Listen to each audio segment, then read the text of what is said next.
By the time you guys watch this video, it's probably going to be nighttime, which my bad, but I gotta edit it. So anyhow, we're going to talk about the Herta, Therta, if you like to call her that, and what exactly this character brings to the table. If you need a very solid one line type of thing, then you can consider this the final review for Herta, or at least my final review for Herta, before we move on to Aglaya. And this will be a two-parter, or maybe a three-parter, but essentially this is going to be one for Herta, one for Aglaya, and then I'm pretty much going to consolidate what I'm saying in both pieces in one solid video. Not so much about the characters specifically, but about the direction that the characters are going. Anyhow, without wasting too much time, I feel like it is honestly, it should be easy enough. Like, everybody unanimously should agree that the Herta is one of, if not the strongest character in the game. And I say the strongest character in the game simply because of the fact that she is doing, as of this moment, the most amount of solo damage possible. There's a couple factors that go into this, right? We have the HP inflation that's happening over the course of, I don't know, a few patches, probably all of 2.0 to be fair. We also have the fact that most of our DPS characters that have come out have had some fluctuation between doing a crazy amount of damage when they're here and then they go away and they're not doing a crazy amount of damage, or they only do a crazy amount of damage under certain stipulations or certain team comps, whatever the case may be. Herta is a character that is doing a crazy amount of damage regardless of everything. I mean, Pure Fiction, MOC, Apocalyptic Shadow, or free-to-play team variant, light cone or no signature light cone, whatever mixture or combination you want to come up with, Herta is doing it. And I suppose this goes into my big thing about Herta, is that by herself, she's incredibly strong. I mean, this probably feels like one of the most complete characters we've gotten in a long time. She gives herself a huge attack boost, she gives herself a massive damage boost, and she advances herself forward. She also has a form of an enhanced skill, so a regular skill and then, you know, doing a big boom kind of skill, if you will, with her ultimate being pretty strong. Her multipliers are great, fantastic. They're not too weak, and they don't seem outwardly busted to the point where it's like, oh, you clearly have to do this one thing or she's trash. Her kit flows in a way that it makes it very easy to pick up, and this was a point that's on the bottom of my list, but I think I can kind of segue this and tie this into the same thing. But basically, this character can be played in a lazy auto play way, or she can be played in a big brain way. Now, I will explain exactly what that means way later in the video, because again, it's at the bottom of my list when it comes to points, but I gotta go through a couple things first, and we gotta explain kit. It's not a kit. I gotta explain why Herta is so strong. Second strongest DPS team synergy in the game. Now, when I define these terms as the strongest DPS team synergy wise, I'm not saying this as she is the strongest DPS. I'm not saying that she has the strongest team. What I mean by this is, as a DPS character, she provides the most team benefit synergistically across the board. Now, she is the second strongest. Why? Because Fei Xiao is number one. While Fei Xiao does not provide a solitary buff across the entire team, what Fei Xiao does for the team and how the team symbiotically helps Fei Xiao, it increases the team's output, or the team's damage performance overall. This in turn giving us the reason, or one of the key reasons, why the follow-up attack comp is the strongest team currently in the game. When we bring that down to the Herta though, Herta is a character that you would think she only buffs Erudition, or she only buffs herself, right? We have a case like that with Acheron, where Acheron wants Nihility characters on the team, and then she buffs herself. She gives herself an absurd damage bonus. But in Herta's case, Herta says, hey, put one extra Erudition character on the team, and then I will buff everyone's crit damage by 80% on top of everything else that I'm going to provide with my own kit to myself. And that one key thing is huge. It's not just a random characters get 80% damage bonus, which I understand that we look at certain team comps, or, you know, whatever, like Serval and Herta, and like, oh, okay, cool, well, they're getting an 80% damage bonus, but we're not really using Serval for damage. We're using her to pass off energy so that Herta can get more energy for her ultimate, and then in turn turning her into like a pseudo hyper carry, because you're not really using Serval for damage. But what Herta's kit actually allows you to do, if you go into the whole big brain thing that I talked about earlier, this turns into your ability, or rather gives you access. That's what I want to say. This gives you access to doing the damage, and that's important. Whether or not you decide to do it is completely irrelevant to the conversation that I'm having at hand.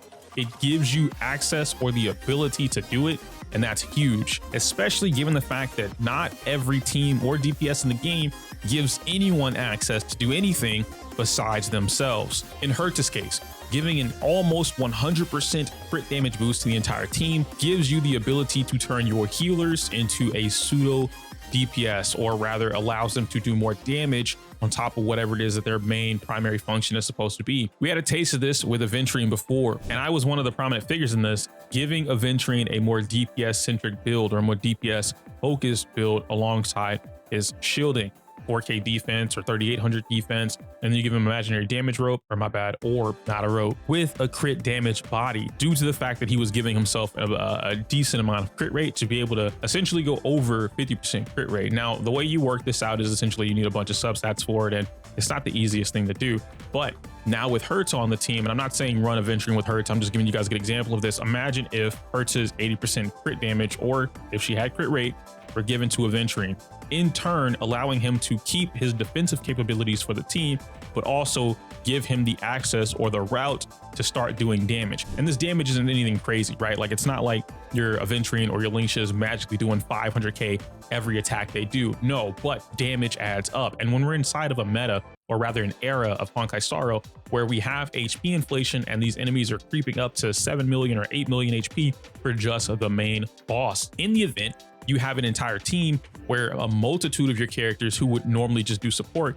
can now start adding in extra damage, 300k here, 200k here, 500k here, potentially. All of this adds up to allow your team to take things out faster. It makes it so that no one on the team is providing any source of wasted damage or wasted potential. And now we've moved away from essentially the 1.0 era, where you had one DPS character and that's the only thing that was doing DPS and everyone else was supporting you. This in turn is essentially where I'm going with my third video where I talk about this. We are entering a new, the next generation. Fuck, something got in my throat. Bro, I'm dying. Why are you still watching? Help me. As I was saying before I started dying, we are entering the next generation of hypercarry. Now, hypercarry is just the term that I'm using, but it is DPS. We're entering the next generation of DPS characters. But right now, I'm going to talk about hypercarry just for a brief moment because of what I was getting at. We are no longer having supports or sustains that just do that one function. And we got, like I said, we got a taste of this with Aventurine. We saw this more with Lingsha. We are now in a position where a multitude of our characters are doing damage or doing assisted forms of damage. Robin with her extra hits whenever she is, doing her ultimate, she's singing, and all the little ticks pop up. RMC with true damage and a bunch of little ticks pop up. We now have more characters assisting with the damage, and this is a key thing. Again, third video that I'll talk about explicitly, but this is a key thing that applies to the Herta and her team building or free-to-play accessibility, as well as a couple other characters that we'll talk about later on. And so when you combine Herta being strong by herself with the ability to do anywhere between 700,000 to 1 million damage per enhanced skill, and now you combine that with the team synergy, team buffs, and everything else that she provides to the team, therefore giving them the ability to hit anywhere between 50, 100, 200, 300k, depending on your team, right? Now all of this stuff adds up, and it makes it easier for you to pilot the team. And that leads us into more of what we're talking about and why this character is so strong. She has the most free-to-play accessible tiers, or she is the most free-to-play accessible tier 0 unit in the game. Maybe I don't even need the tier 0 part for that, to be fair.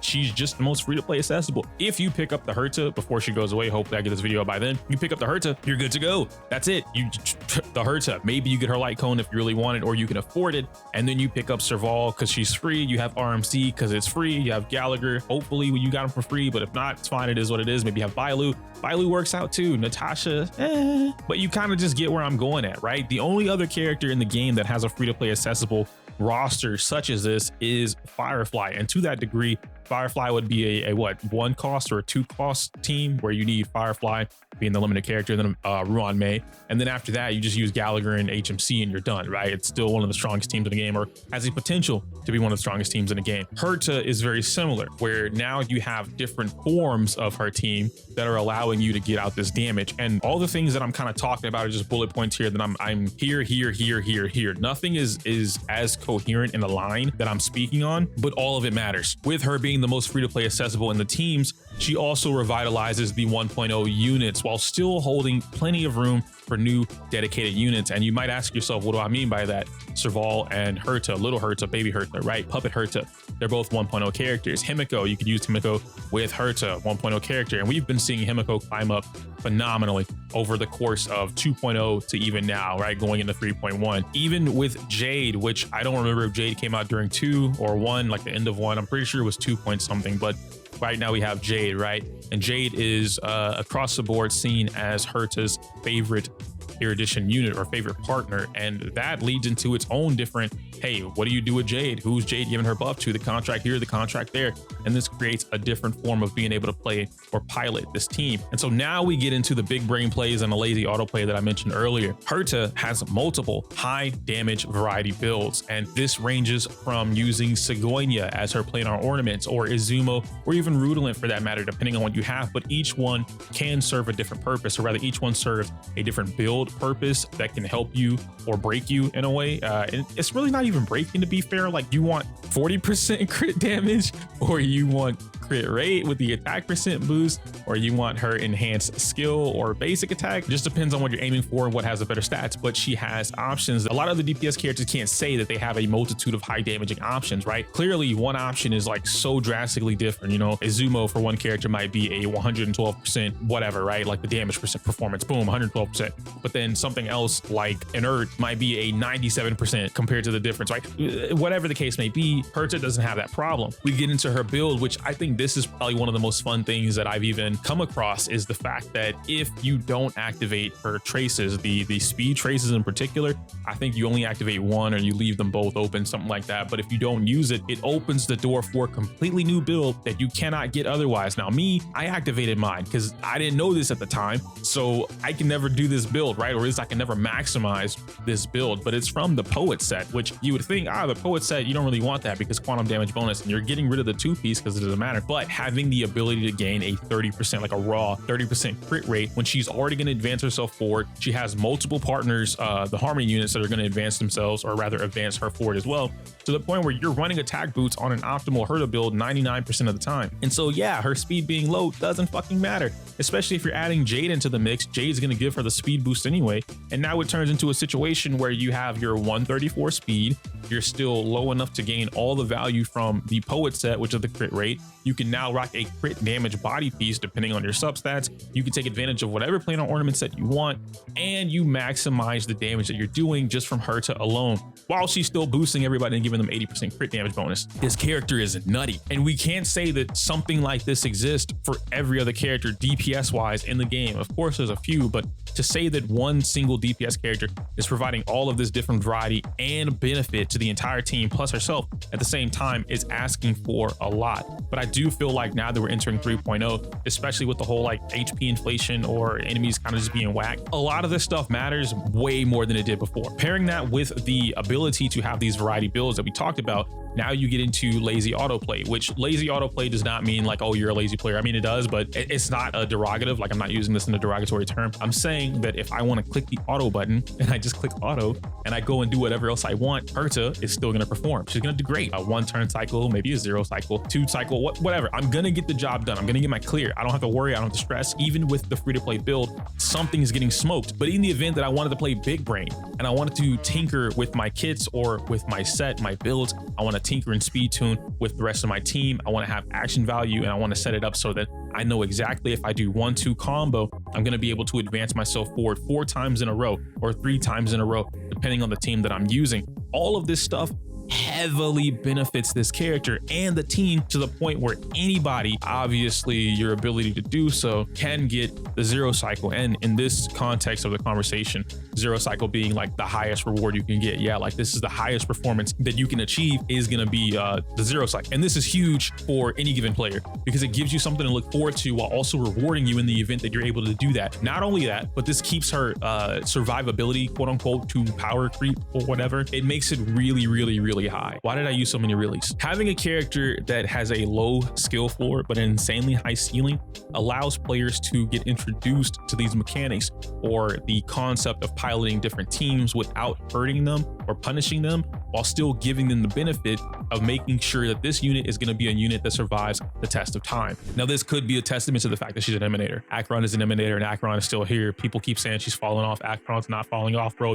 You are not playing the game correct. And I want to stress that, like, if you think Acheron's falling off, you are quite literally refusing to do whatever it is to make sure that you're up there. No character in the game is going to last an entire year without you reinvesting into the character or keeping the character up to snuff.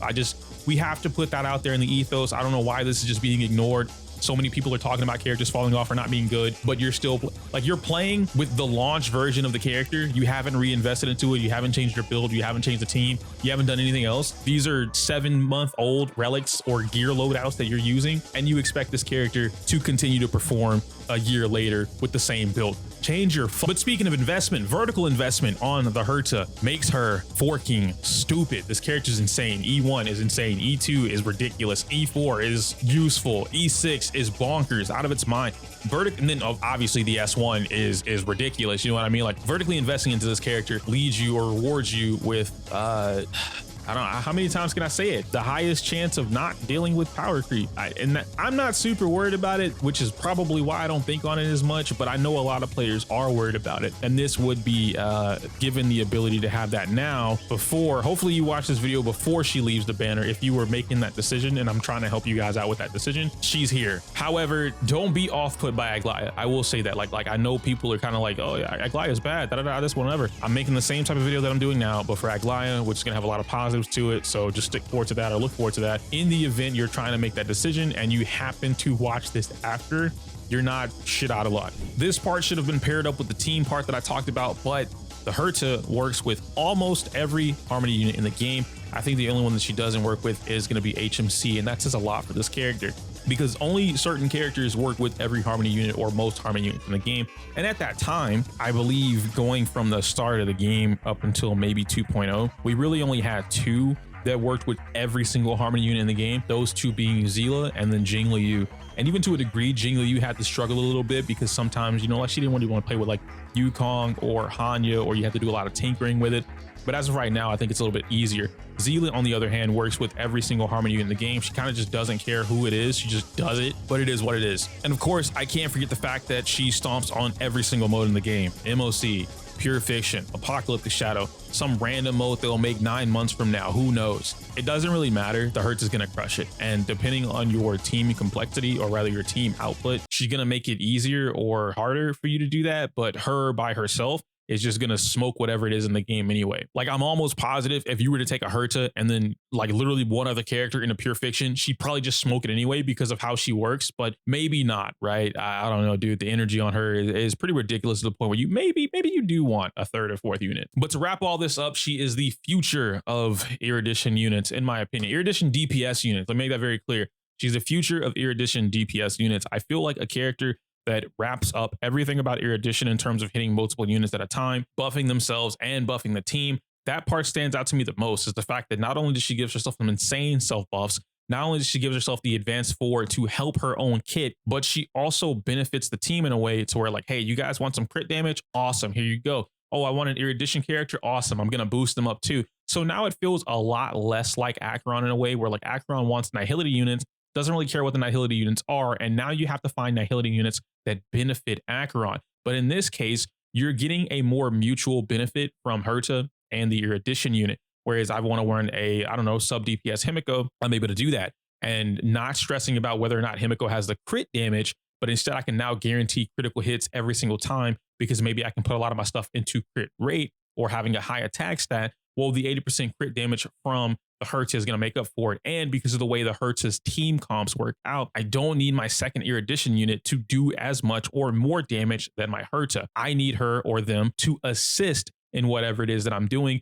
so that I can clear or make it easier for my Herta to clear. And I feel like that's where team comps should be lingering towards. And right now, going into 3.0 with the different types of characters that we're seeing, this is exactly where DPS units are going, or rather should be going. They should be putting more focus into units like the Herta, where they benefit more than just themselves. Because as we've seen with the 1.0 units and some of the 2.0 units, any character that only benefits themselves in, you know, most regard has the quickest chance of being left behind or struggling to keep up with the current state of the meta, unless they have a supremely busted kit like Zila, who lasted all the way up to this point And the only thing stopping her from being, relatively speaking, like still top 5 or something like that is HP inflation. The fact that you have to do more work to trigger Resurgence, and then Resurgence's damage boost is not keeping up with the ability to one-shot something is kind of ridiculous. But I have a feeling that we are eventually getting some characters that will